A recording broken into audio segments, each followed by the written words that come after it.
Mensos Risma menangis ketika dengar cerita kader Golkar saat rapat kerja di DPR.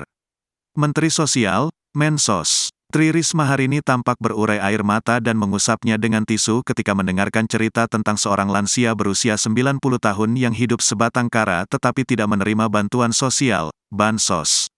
Momen itu terjadi dalam rapat kerja Komisi 8 DPR yang dihadiri oleh Risma, pada Selasa, tanggal 19 Maret tahun 2024 sore.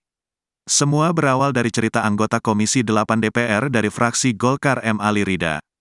Dia menceritakan seorang lansia berusia 90 tahun bernama Semi.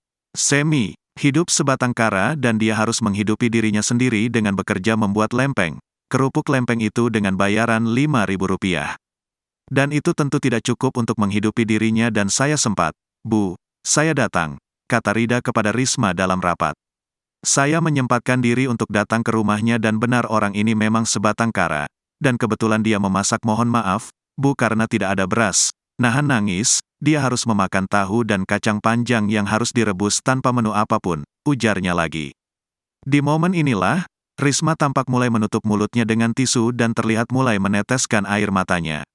Sementara Rida melanjutkan ceritanya. Dia menyampaikan bahwa Semi hanya salah satu warga tidak mampu yang ditemuinya.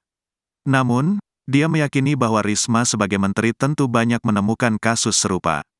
Karena wilayah yang ibu tangani di seluruh Nusantara ini, kata Rida.